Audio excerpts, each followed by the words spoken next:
ሰላም ጤና ይስጥልን አድማጭ ተመልካቾቻችን እንደምን ዋላችሁ። ሁለተኛ ዙር የተለያዩ ዘገባዎችን ይዤ መጥቻለሁ። ዘገባዎችና መረጃዎችን ወደ እናንተ እያደረስኩ አብሬያችሁን ቆየው በለጠ ካሳ ነኝ። እናንተም እየተከታተላችሁ አብራችሁ እንድትቆዩ በአክብሮት ጋብዛለሁ። ዛሬ ሚያዝያ 8 በወሩ 8ኛው ዕለት ነው የምንገኘው።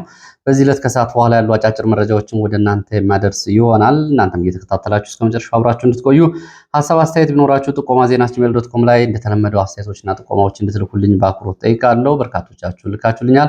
ጥቆማዎችንም ሀሳቦችንም አስተያየቶችንም ልካችሁልኛል። ከነዚህ መካከል በባህር ዳር አዲስ የመሬት የከተማ ቤት መስሪያ ቦታ ምዝገባና የማህበራት አደረጃጀት በሚል ጥሪ ከተደረገ በኋላ ለመደራጀት ስንሄድ በነፍስ ወከፍ 5000 ብር እየጠየቅን ነው ለኮሪደር ልማት የሚለውን ጨምሮ በተለያዩ አካባቢዎች እንግዲህ ከደሞዝ ከጥቅማጥም ጋር በተለያየ እንደዚሁ ክፍያዎች አልተከፈሉም የሚሉ በርካታ አስተያየትና ጥቆማዎችን አድርሳችሁኛል። ወደፊት በዝርዝር የምመጣባቸው ይሆናል። አሁንም ሀሳብ አስተያየቶቻችሁን ድምፅ እንዲሆን የምትፈልጉ ጉዳይ ካለና በዚህ ጉዳይ ላይ ቅሬታ ሀሳብ አስተያየት አለን ወደ ህዝብ ይደርስልን ጉዳዩ የምትሏቸው ሀሳቦች ካሉ ልታደርሱ ይችላላችሁ። በእጅጉ ነው የማመሰግነው። ሐኪሞችን በተመለከተ እየሰጠኸው ያለውን መረጃ በእጅጉ እናመሰግናለን። እኛ ሐኪሞች ነን፣ መረጃውን እየተከታተልን ነው።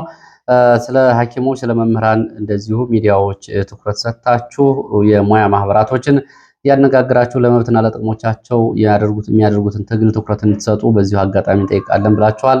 አመሰግናለሁ። እንግዲህ የሙያ ማህበራትም ሆኑ ሌሎች በግለሰብ ደረጃ ያሉ ሰዎች የሚደርሱባቸውን የመብት መነፈግ ካለ እሱን በሚዲያ ለማቅረብ ሁልጊዜም ዝግጁ ነኝ። አመሰግናለሁ። ወደ መረጃዎቹ ነው የሚሄደው። ወደ መረጃዎቹ ሲሄድ እንግዲህ ከሰዓት በኋላ የወጣውን የሬዲዮ የፋና ብሮድካስቲንግ ኮርፖሬት ዘገባ በተመለከተ በጉዳዩ ላይ እንደዚሁ አስተያየት ጠይቄያለሁ። ለዚህ ምላሽም ተሰጥቷል። ወደ እናንተ አደርሳለሁ። ምክክር ኮሚሽኑ ዛሬ ዶክተር መስፍን አርአያ ታጣቂ ቡድን ለምክክር ኮሚሽኑ አጀንዳዎችን አስገብተዋል ብሏል። በአማራ ክልል የሚገኝ ታጣቂ ቡድን አጀንዳ አስገብቶልናል ለኛ ብሏል። ምን ይዘት እንዳለው አጀንዳው አልገለጹም። የትኛው ታጣቂ ቡድን እንደሆነም ይህንን ያስገባው አልገለጹም። ምክንያታቸው ደግሞ ኮሚሽኑ የታጣቂ ቡድኑን ማንነት ያለ ቡድኑ ፈቃድ መግለጽ አንፈልግም በሚል ነው ምላሽ እየሰጡት። እንግዲህ ታጣቂ ኃይሎች በወኪሎቻቸው በኩል አጀንዳዎችን ቢያቀርቡ እንቀበላለን አሁንም ብለዋል። እንግዲህ ጥሪም አቅርበዋል። እንግዲህ በዚህ ጉዳይ ላይ ለምክክር ኮሚሽኑ አጀንዳ ያስመዘገቡ የፋኖ አደረጃጀቶች እነማን ናቸው የሚለው ጉዳይ ላይ እንደዚሁ እንግዲህ ያነጋገርኳቸው አሉ። በይፋ ምላሽ እየሰጡ አሉ። የአማራ ፋኖ በጎጃም ፋኖ አስረስ ማረ እንደዚሁ በፌስቡክ ገጹ ምላሽ ሰጥቷል። በዚህ ጉዳይ የምናውቀው ጉዳይ የለም። ምክክር ኮሚሽኑም የሽማግሌዎች ስብስብ አበልና ጥቅማጥቅም የሚያሳዱ ሰዎች የተሰባሰቡበት ነው እንጂ የትኛውንም አጀንዳ ማስፈጸም አይችልም። ስለዚህ ያቀረብነው ጉዳይ የለም ብለዋል። በሌላ በኩል እንደዚሁ የአማራ ፋኖ ጠቅላይ ግዛት በሸዋ የአማራ ፋኖ ጠቅላይ በጎንደር እነዚህንም አነጋግሬያለሁ። በጉዳዩ ላይ የምናውቀው ነገር የለም ነው ያሉት። እንግዲህ በዚህ በኩል ወደፊት የሚመጡ ጉዳዮች ካሉ በይፋ የሚደረጉ ይሆናል። የምናውቀው ጉዳይ የለም ብለዋል። እንግዲህ ከነሱ ምላሽ ባሻገር የምክክር ኮሚሽኑን አጀንዳዎችና የሚዲያ አያያዙን ከፋኖ ጋር በተያያዘ አንዳንድ ነገሮችን ለማስገንዘብ ያህል እንግዲህ የፋኖ ቡድኖች ሰሞኑን በ7000 ገደማ አባላት ተገኝቶበታል በተባለው በባህር ዳር በ3 ቦታዎች በተደረገው ስብሰባ ላይ የፋኖ ወኪሎች እንዲሁም ደግሞ የታጠቁ ኃይሎች እና በእስር ቤት የሚገኙ በዚህ የአጀንዳ ማሰባሰብ ላይ ተሳታፊ ያለመሆናቸው የምክክር ኮሚሽኑን አካሄድ ወገንተኝነት እየተሞላበት ነው፣ በቂ አጀንዳም እያሰባሰበ አይደለም፣ አካታችም አይደለም የሚሉ ትችቶች በብዛት እየቀረቡበት ነው። እንግዲህ ምክክር ኮሚሽኑ ይህንን በመሸሽ ይመስላል የተለያዩ መግለጫዎችን በየቀኑ እየሰጠ የሚገኘው።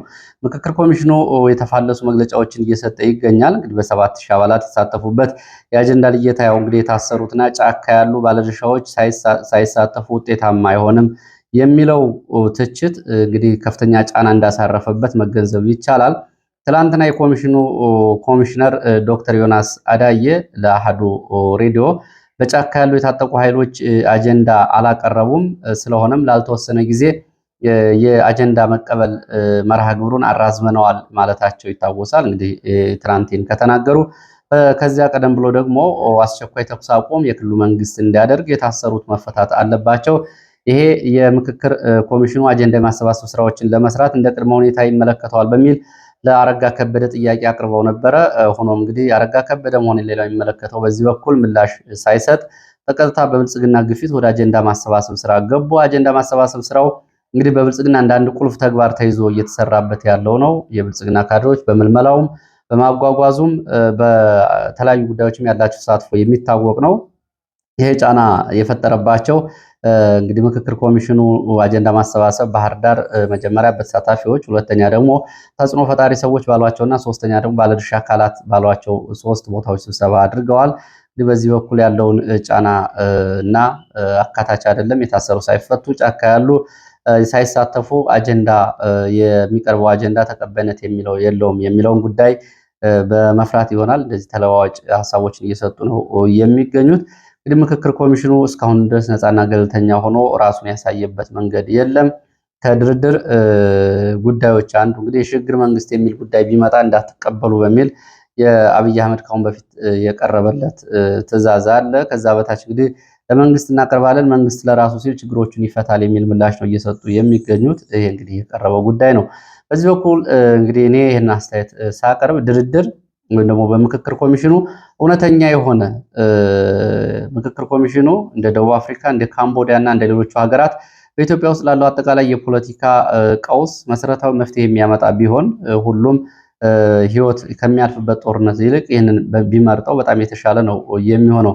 ግን ምክክር ኮሚሽኑ ይህንን የማምጣት አቅም አለው ወይ የሚለው ነው። ምክክር ኮሚሽኑ ራሱ ተቀባይነቱ በምን ደረጃ ላይ ነው የሚገኘው? በትግራይ ምክክር ኮሚሽኑ ይታወቃል ወይ? በኦሮሚያ ክልል ያሉ የፖለቲካ ፓርቲዎች ከምክክር ኮሚሽኑ ወጥተዋል። በዛም መጠነ ሰፊ ጦርነት እየተደረገ ነው የሚገኘው። በአማራ ክልልም ያለው ሁኔታ ይታወቃል። አጀንዳ ለመሰብሰብ እንኳን 1 ዓመት ተጨማሪ ጊዜ የጠየቀ ጉዳይ ነው ያለውና በዚህ መሃል ምክክር ኮሚሽኑ ምንድን ነው ሊያሳካ የሚችለው የሚለው ጉዳይ ሁሉም ሊጠይቀው የሚገባ ነው። ከዛ ውጭ ለድርድርም ለምክክር ኮሚሽኑ ደግሞ ታጥቀውም እየተንቀሳቀሱ ያሉ የፖለቲካ ጥያቄያቸውን እንዲሁም ደግሞ የድርድር ጥያቄዎቻቸውን እያቀረቡ መሬት ላይም ትግላቸውን መቀጠል ይችላሉ። ይሄ በብዙዎቹ የተለመደ ነው። ለድርድር አልቀመጥም፣ ለምክክር አልቀመጥም፣ የሰላም ጥሪን አልቀበልም የሚለው ሙሉ በሙሉ የትግል መስፈርት ተደርጎ ወይም ደግሞ እንደ ትግል ታማኝነት ተደርጎ የሚታይበት መንገድም ትክክል አይደለም። እነ መለስ ዜናዊ አዲስ አበባን ከበባ አድርገው እንኳ አዲስ አበባ በአምቦ በኩል ሰላ ድንጋይ፣ በደብረ ብርሃን እነዚህን ተጠግተው በነበረበት ጊዜ እንኳ አስመራ፣ ለንደን ድርድር ተቀምጠዋል። ኃይላቸው እንደሚያሸንፍ እንኳ እያወቁ እነ መለስ ዜናዊ ለሻይ ወጥተው ሲጋራ እያጨሱ ነው እንግዲህ ከተማውን ኃይላቸው መያዝ እንዳለበት በድርድሩ ላይ ከተነጋገሩ በኋላ ተደራዳሪዎቹን የደርግ ባለስልጣናትን እዛው ባሉበት እንግዲህ እንዳይሆን አድርገው ከተማውን የያዙ። ስለዚህ ድርድር በየትኛውም ደረጃ በየትኛውም ቦታ በየትኛውም አስቻይ ሁኔታ ካለ መደራደር ይቻላል። ግን ድርድርን የሚወስነው ምንድነው ከተባለ የድርድር ነጥቦች፣ የኃይል ሚዛን በዋናነት እንግዲህ የቀድሞው የአሜሪካ ፕሬዚዳንት ሩዝቬልት እንደሚሉት ለመደራደር ከመቀመጥ በፊት ካጠገብህ ጠብደል ዱላ መኖሩን አረጋግጥ ነው የሚሉት። ይሄ ማለት ነው አስተማማኝ ኃይል ሚዛን ያለው ሰው በየትኛውም ቦታ መደራደር መነጋገር ይችላል። አስተማማኝ ኃይል ሚዛንና ሁኔታዎችን መለወጥ የማይችል ኃይል ካለ ግን ብትደራደርም ባትደራደርም የትም የምትደርስበት ጉዳይ ይሆንም። ብትደራደርም በአነስተኛ ፍላጎቶች ወይም ደግሞ ጥቅምህን ማስከበር ሳትችል ባትደራደርም ደግሞ የኃይል ብልጫ ከተወሰደብህ በዛ መንገድ ነው። ስለዚህ አሁን በተለያየ መንገድ በማህበራዊ ሚዲያውም በሌላውም የሚታየው ድርድርን መቀበልና ድርድርን አለመቀበል እንደ ፖለቲካ ታማኝነት እንደ ፖለቲካ ብስለት አለመታየቱ ነው። ድርድር በፖለቲካ ውስጥ በትጥቅ ትግል ውስጥ በየትኛውም ቦታ አስፈላጊ ነው።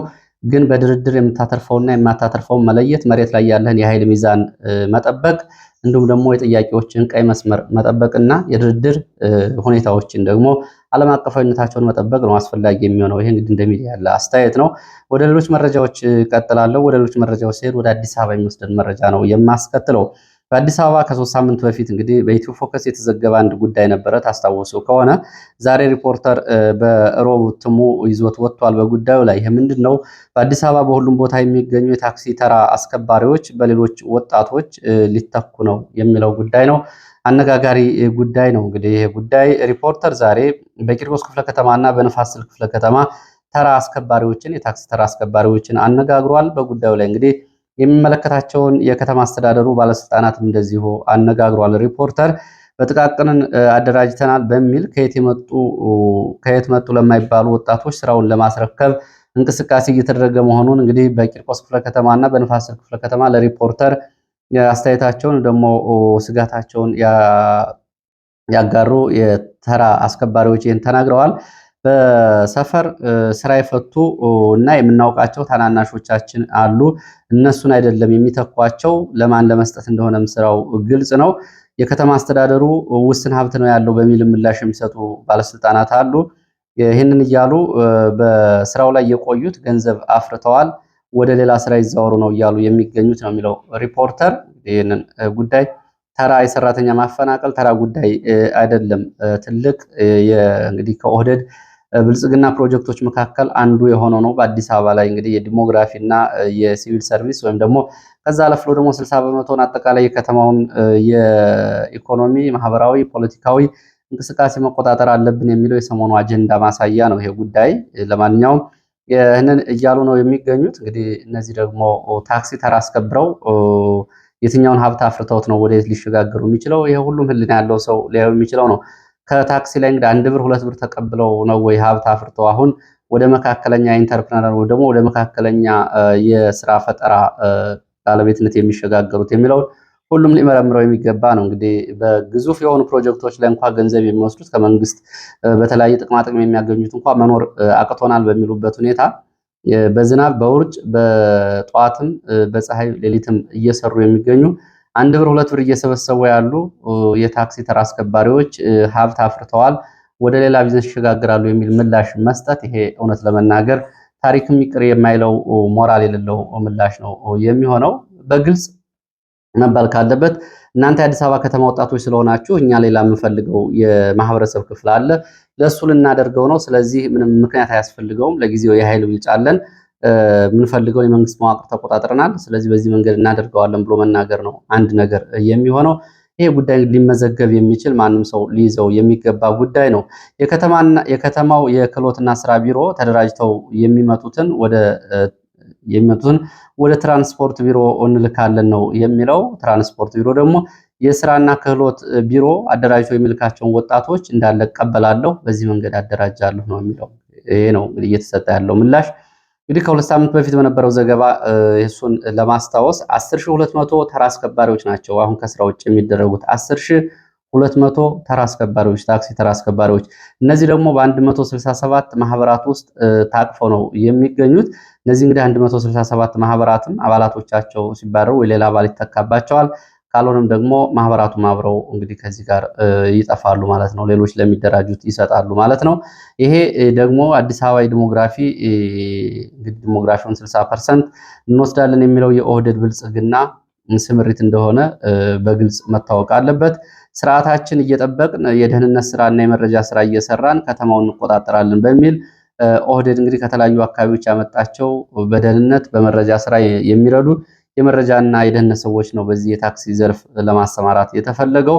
በዚህ ጉዳይ ላይ ቅሬታ በማቅረብ ጥያቄ ያቀረቡ ወጣቶች ነበሩ። 400 ወጣቶች ከ2 ሳምንት በፊት ዘገባውን በደንብ ታስታውሱታላችሁ። 400 ወጣቶች ለግማሽ ቀን ታስረው ነው የተለቀቁት። በዚህ በኩል ጥያቄያቸውን ሲያቀርቡ ሄደው ለሚመለከተው አካል ለግማሽ ቀን ታስረው ነው የተለቀቁት። ለምን ጥያቄ ታቀርባላችሁ የሚል ይህ እንግዲህ ግልጽ የሆነ አይን ያወጣ በከተማው ዲሞግራፊ ላይ በሰራተኛ ላይ የሚፈጸም ግፍ ነው። ከዚህ ጋር በተያያዘ እንግዲህ አንድ ቢሮ 200 የሚሆኑ ሰራተኞችን መሰናበታቸውን የሚገልጽ እንደዚሁ ቅሬታ ደርሶኛል። እሱንም አቀርበዋለሁ። እንደ አንበሳ አውቶቡስ በመሳሰሉ አገልግሎት ሰጭ የልማት ተቋማት ውስጥም እንደዚሁ የሚሰሩ የትምህርት ደረጃ የላችሁም በሚል እና የመኖሪያ መንደራችሁ በአውቶቡሶቹ የማረፊያ ፌርማታ ወይም ደግሞ የመዳረሻ ቦታዎች አይገኝም በሚል እንግዲህ ምክንያቱ ይሄ ነው በሚል ደግሞ ከ400 በላይ የአንበሳ አውቶቡስ ሰራተኞች ድጋፍ ሰራተኞች አሁን ከቅጥር ውጭ ተደርገዋል። እነሱም አሁን ስራ አጥ ሆነው የሚገኙት ምን እየተከናወነ ነው እንግዲህ በደንብ ማየት ነው ይሄንን።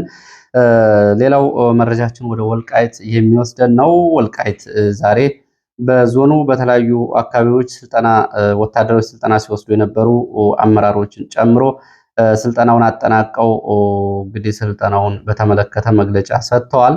ለዞን፣ ለወረዳ፣ ለቀበሌ አመራሩ ወታደራዊ ስልጠና ስለመሰጠቱ የዞኑ አስተዳደርን ጨምሮ የዞኑ አስተዳዳሪ አቶ አሸተ ደምለውን ጨምረው በወታደራዊ አልባሳትና እንዲሁም ደግሞ በትጥቅ ታይተዋል ከሰልጣኞቹ ጋር። እነሱን ጨምሮ እንግዲህ እስከ ቀበሌ ድረስ ያሉ መዋቅር ያሉ ሰራተኞች፣ ተሿሚዎች ስልጠና ወስደዋል። ስልጠናው ወታደራዊ ስነ አእምሮዊና ዝግጁነት የዲሲፕሊን የአቅም ግንባታ ጉዳይ ላይ ያተኮረ እንደሆነ ከወጣው መግለጫ ላይ ለመመልከት ተችሏል። የሀሳብ ትጥቅም የብረት ትጥቅንም አጣምሮ የያዘ ነው። የዚህ የሁለቱም ትጥቅ በሀሳብም እንግዲህ በብረትም ያለው ትጥቅ መዳረሻው የተከዜ አዳይ ትውልድን ነጻነት ማጽናትና ተሻጋሪ ዳን ለትውልድ ላለማውረስ የሚደረግ የነጻነት ትግል አካል ነው ተብሏል። የተከዜ ዘብ ለሀሳብ ትግልም ለብረት ትግልም እንግዲህ ዝግጁ መሆኑን ነው ያረጋገጠው። የሀሳብ ትጥቅ ሲባል ምን ማለት ነው በሚለው በተሰራጨው መግለጫ ላይ ወልቃይት ጠገዴ በታሪክም እንግዲህ የአማራ ነው፣ ትግሬ ሆኖ አያውቅም። ይህንን ለማይገነዘቡ ብሔር ብሔረሰቦች ወይ ደግሞ መረጃው ለሌላቸው ኢትዮጵያና የዓለም አቀፍ ማህበረሰብ በሀሳብ ይህንን ጉዳይ ማስረዳት እና ሌት ተቀን በዚህ ጉዳይ ላይ መስራት የሀሳብ ትጥቅ ሲሆን የትጥቅ ትግል ደግሞ የራስን መሆንና ክቡር ማንነትን በአማራነት የማስከበር ትግል ነው። ለዘላቂ ሰላም የጋራ ጥቅም የሚያበቃን መንገድ አንቀበልም ብለው ዳግም ተከዜን ተሻግሮ የሚመጣ ወራሪ ካለ የጸረ ወራሪ ትግል መመከቻ ስልት ይሆናል። ይህ ስልጠና ነው የተባለው። የወልቃይት ጉዳይ እንግዲህ ከከፋኝ የነጻነት ትግል እስከ የማንነት አስመላሽ ኮሚቴ ትግል እንዲሁም ደግሞ አሁን እስካለው ራስን የማስተዳደር ትግል ድረስ የደረሰውንም እንደዚሁ በመግለጫው ውስጥ አትተዋል። የወልቃይት ጉዳይ አሁን ከአለበት አጠቃላይ ሁኔታ አንጻር የምስራቅ አፍሪካ እንግዲህ ቀዳሚ አጀንዳ እስከመሆን ድረስ ደርሷል። ህዝቡም ትናንትም ዛሬም ነገም በኢትዮጵያዊነትና ለአብሮነት ፍቅር ልቡ ክፍት መሆኑን መግለጫው ይገልጻል። ነጻነት በበጀት አይለወጥም በሚል በሀገር ውስጥና በውጭ በዲያስፖራው ድጋፍ ይኸው አስተዳደራችን አጽንተን ዘልቀናል ብሏል መግለጫው። የወልቃይት ጉዳይ ከታሪክ ከሞራል ከህግና ከፖለቲካ አኳያ እውነተኛ መፍትሄ እንዲሰጥበትም እንደዚሁ በዚሁ መግለጫ ላይ እና ይህን ሳምንቱን የተመለከተውን ወታደራዊ ስልጠና በተመለከተ ተገልጿል። እንግዲህ በወልቃይት የዞን አመራር ጨምሮ የሲቪል አመራሩን ጨምሮ አጠቃላይ ወታደራዊ ስልጠና ስለመውሰዳቸው እና በዚህ በኩል ደግሞ የተገለጸው በመግለጫው ላይ በርካታ ጉዳዮች እንደተነሱና ያለውን ስጋት የሚያሳይ ጉዳይ መሆኑን እንግዲህ አብሮ ማንሳት ያስፈልጋል። የተከዜ ዘብ የሚል የኃይል በዛ ቀጠና መደራጀቱ እንዲሁም ደግሞ ይሄ ዓላማው ደግሞ የተከዜን አዳኝ ትውልድ ጥበቃ መሆኑን ራስን ከወራሪ መከላከል መሆኑን ነው እየገለጸው። ወደ ሌሎች መረጃዎች እቀጥላለሁ። ወደ ሌሎች መረጃዎች ስቀጥል ወደ ግንባር መረጃዎች ከመሄዴ በፊት ከያዝኳቸው መረጃዎች መካከል አንደኛው መረጃ ትንሽ ፈገግ ያስብላል። በእርግጥ እንግዲህ የሰብአዊ መብት ጥሰት ያለበትን ደረጃ የሚያሳይ ነው። በአርሲ ኦሮሚያ ክልል ጃጁ ወረዳ አንድ ሚሊሻ ሁለት ሰዎችን ተኩሶ ገድሏል። ይሄ ሚሊሻ አባል አለጋዱሬ በሚባል ቀበሌ ለብልጽግና ስብሰባ ለምን አልወጣችሁም በሚል ሐሰን ኑሩ እና ሌላ አንድ ግለሰብ ተኩሶ ስለመግደሉ ሐሰን ኑሩ ፀጉር ቤት ስራ ላይ በነበረበት ሰዓት ነው ተኩሶ የገደለው ለምን ስብሰባ አልመጣህም በሚል ይህንን ያደረገው መሐመድ አሚን የተባለው ሚሊሻ መንግስት ህዝብን ሊጠብቅበት በሰጠው መሳሪያ ንጹሃንን በመግደል 21 ዓመት ጽኑ እስራት ተፈርዶበታል። ይሄ ሚሊሻ እንግዲህ የፈጸመው ግፍ ለብዙ ማሳያ ነው። ዘገባው ዶቼ ቬለ ነው። በአማራ ክልል እንዲሁም ደግሞ በኦሮሚያ ክልል በተለያዩ አካባቢዎች ሚሊሻ በዘፈቀደ ለሚፈጽመው ግድያ ይሄ የመሐመድ አሚን የተባለው ሚሊሻ ተግባር ቁልጭ አድርጎ ያሳያል። ሚሊሻ እንግዲህ በዚህ ልክ ነው ያልተገደበ ስልጣን ያለው። በአጋጣሚ ሆኖ የኛው ፍርድ ቤት ቀርቦ ቤተሰቦች ክስ መስርተው ያው ፍርድ ቤት 21 ዓመት ጽኑ እስራት ፈርዶበታል። በሌላው አካባቢ ከዘመቻ ጋር በተያያዘ ለብልጽግና ወግነናል የሚሉ ሚሊሻዎች በንጹሃን ላይ ምን ያክል ጉዳት እያደረሱ እንደሆነ ይሄ ትልቅ ማሳያ ነው። ወደ ኦሮሚያ ክልል ከሄድን አይቀር በተለያዩ አካባቢዎች እንግዲህ ውጊያዎች መጀመራቸውን ያው ኦነግ ሸኔ ወይም ደግሞ የኦሮሞ ነጻነት ሰራዊት አሳውቋል። ከዚህ ጋር በተያያዘ እንግዲህ በተለያዩ አካባቢዎች የሚኖሩ በተለይ በዚህ ጦርነት ውስጥ በሁለቱም በኩል የጉዳት ሰለባ የሆኑ በተለይ የአማራ ተወላጆች እና ሌሎች ኢትዮጵያውያን ያው ጥንቃቄ እንዲያደርጉ በዚሁ መልእክቱን ማስተላለፍ ያስፈልጋል። ከዚህ ጋር በተያያዘ በምስራቅ ወለጋ የኦሮሞ ነጻነት ሰራዊት ኦነግ ሸኔ ጃልሸድ የመገደሉን ተከትሎ የጃልመሮ ቡድን ሃሮ ሊሞ ወረዳ ጎርባ ጎዳና ቀበሌ በጭፍጨፋ ፈጽሟል። የጃልመሮ ቡድን የፈጸመው ጭፍጨፋ በጃልሾድ ግድያ ለመንግስት መረጃ በመስጠት ተባብረዋል የተባሉ የሚሊሻ ቤተሰቦችንና እንዲሁም ደግሞ የሱን ዘመዶች ነው የጨፈጨፈው። እነሱን ዘመዶች ባለፈው አርብ እንግዲህ በነበረው ዘገባ ካስታውሳችሁ 22 ሰዎች ተጨፍጭፈዋል ነበር የሚለው። አሁን ደግሞ ዛሬ አዲስ ስታንዳርድ የተጨፈጨፉ ሰዎች ቁጥር ወደ 29 አድርሶታል። ባለፈው አርብ በነበረው ዘገባ 22 ሰዎች መጨፍጨፋቸውን ወለጋ አካባቢ ያሉ የመረጃ ምንጮች ገልጸው ነበር። አሁንም ጥንቃቄ ያስፈልጋል። ወደ ሌሎች የግንባር መረጃዎች ስንሄድ ጎንደር ዙሪያ ውዛባና አምቦበር አካባቢ ጠዋት ተኩስ ነበር ተብሏል። ለአጭር ደቂቃዎች የቆየው ተኩስ ያደረሰው ጉዳት የለም። መከላከያ እንዲሁ የዳሳ ተኩስ ነው ሲተኩስ የነበረው፣ የአጸፋ ምላሽም አልተሰጠውም ተብሏል። እብናት ቋሊሳ ድርቋዜ ተብሎ የሚጠራ ድልድይ አካባቢ እንደዚሁ የደፈጣ ጥቃት ተፈጽሟል። በዚህ የደፈጣ ጥቃት በመንግስት ኃይሎች ላይ የደረሰው ጉዳት አይታወቅም የሚሉት የመረጃ ምንጮች፣ በትንሹ ግን 12 የሚደርሱ የሚሊሻ አባላት ጉዳት ሳይደርስባቸው አይቀሩም የሚል መረጃ እንደዚሁ አጋርተዋል። ከዚህ ጋር ተያይዞ በዚህ የተበሳጩ የመንግስት የሚሊሻ አባላት፣ የመከላከያ አባላት፣ የአድማ ብተና አባላት በተለያዩ የእብናት ቀበሌዎች በመንቀሳቀስ ከፍተኛ የሆነ የንብረት መዝረፍ ማውደም እያደረጉ ነው። በተለይ ቋሊሳና ዋልዋ ተብሎ በሚጠሩ ሁለት ገጠራማ ቀበሌዎች በርካታ የቁም እንስሳትና የቀንድ ከብቶችን የመንግስት ኃይሎች ነድተዋል። የፋኖ ደጋፊ ናቸው፣ የፋኖ ቤተሰብ ናቸው በሚል በርካታ ሰዎችን ነው እንግዲህ ንብረታቸውን የነዱባቸው። በርካታ ከብቶችን ወስደው አሁን ለፋሲካ ሰራዊቱ አርዶ ይበላቸዋል በሚል በርካታ የቁም እንስሳት ተነድተዋል ነው የተባለው። እንግዲህ አንድ የቀንድ ከብት አሁን ባለው የገበያ ሁኔታ ለአንድ አርሶ አደር ያው በጦርነት ውስጥ ላለ ምን ያክል ትርጉም እንዳለው በደንብ ግልጽ ነው። ወደ ሌሎች መረጃዎች ቀጥላለሁ። ወደ አቸፈር የሚወስደን መረጃ ላስከትል። አቸፈር ዲላሞ ወደ ዝህብስት ስንቅና ትጥቅ ለማቅረብ ሲንቀሳቀስ በነበረ ወታደሮች ተሽከርካሪ ላይ ዛሬ ረፋድ የደፈጣ ጥቃት ተፈጽሟል። በዚህ የድንገተኛ የደፈጣ ጥቃት እንደዚሁ ጉዳት ደርሷል። የደረሰው ጉዳት በሰብአዊ ቁጥር አልታወቀም። ሁለት የመንግስት ወታደሮች ግን በፋኖ እጅ መግባታቸውን የመረጃ ምንጮች ገልጸዋል። ከነትጥቃቸው ነው።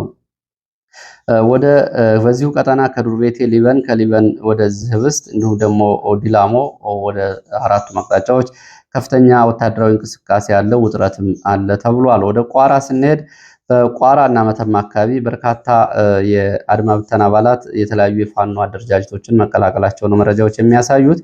በዚህም እንግዲህ ወደ ፋኖ ከተቀላቀሉት ውስጥ 15 የሚሆኑ የአድማ ብተና አባላት አጣንዋሴ ክፍለ ጦርን፣ የአማራ ፋኖ በጎንደር አንድነት እንዲሁም ደግሞ 25 የሚሆኑት ደግሞ የአማራ ፋኖ በጎንደር ጠቅላይ ግዛት በጌምድር ክፍለ ጦርን መቀላቀላቸውን የመረጃ ምንጮች ገልጸዋል። 17 የሚሆኑት ግን ወደ የትኛውም ፋኖ መቀላቀል አንፈልግም፣ ሌላ አማራጭ ነው የምንወስነው በሚል ለብቻቸው እንዳሉ ነው የመረጃ ምንጮች የገለጹት። ይህ እንግዲህ ሰሞኑን ጠፍተዋል ከተባሉት 114 የአድማ ብተና አባላት ውስጥ የሚካተት ቁጥር ነው ተብሏል። ወደ ምስራቅ ጎጃም ስንሄድ ምስራቅ እዚሁ ቋራ ላይ ሽንፋ ወደ ሽኮሪያ ተብሎ ወደሚጠራው አካባቢ መድፍን ጨምሮ በርካታ መካናይዝድና እግረኛ ኃይል እንቅስቃሴ እያደረገ ነው ዛሬም ከሰዓት ተብሏል። ሽኮሪያ ተብሎ የሚጠራው አካባቢ የመንግስት ኃይሎች አዲስ ምሽግ እያዘጋጁ ስለመሆናቸውም እንደዚሁ ለማወቅ ተችሏል። ወደ ምስራቅ ጎጃም ስንሄድ ጎንቻ በትምህርት ቤት ውስጥ በካምፕነት የነበረ ሚሊሻ ላይ በተፈጸመ ድንገተኛ ጥቃት ከፍተኛ ሰብአዊ፣ ቁሳዊ ጉዳት ደርሷል። የደረሰው ጉዳት በዝርዝር አልታወቀም። በተመሳሳይ እንግዲህ ከዚሁ ትምህርት ቤት ወጥተው ሲሄዱ በነበረ ተሽከርካሪ በተፈጸመ ጥቃት 8 የሚሊሻ አባላት እንደዚሁ ሞትና ቁስለኛ ሆነዋል። ምስራቅ ጎጃም እዛው አዋበል ወረዳ እንደዚሁ የሚሊሻ አባላት ላይ በተከፈተ ድንገተኛ ጥቃት 8 የሚሊሻ አባላት እንደዚሁ በፋኖ ተይዘው ተወስደዋል። 4 የሚሆኑት ቆስለዋል ነው የተባለው። በዚህ እንግዲህ የሞት ቁጥር በተመለከተ የወጣ አሃዛዊ መረጃ የለም።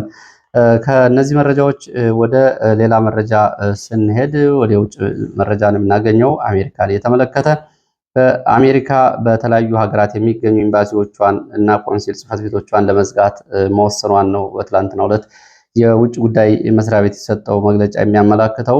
በምስራቅ አፍሪካ በተለይ ደቡብ ሱዳን ጁባ፣ እንዲሁም ደግሞ ኤርትራ አስመራ የሚገኙ ኤምባሲዎችን ጨምሮ 10 የአሜሪካ ኤምባሲዎች በዓለም ዙሪያ ይዘጋሉ ነው የተባለው። እንዲሁም ደግሞ ሞቃዲሾ ያለውም የአሜሪካ ኤምባሲ ከምስራቅ አፍሪካ በሰው ቁጥር ይቀንሳል፣ ካልሆነም ደግሞ ሊዘጋ ይችላል ነው የተባለው። ይሄ ጉዳይ እንግዲህ ዓለም አቀፍ የፖለቲካና የዲፕሎማሲ የበላይነትን በተመለከተ እንደዚሁ መነጋገሪያ ጉዳይ ሆኗል። 17 ቆንሲል ጽሕፈት ቤቶች ይዘጋሉ ነው የተባለው። እነዚህ የሚዘጉት ኤምባሲዎችና ቆንሲሎች በጎረቤት ሀገራት በሚገኝ የአሜሪካ ቆንሲል ወይም ደግሞ ኤምባሲ ተግባራትን ያከናውናሉ።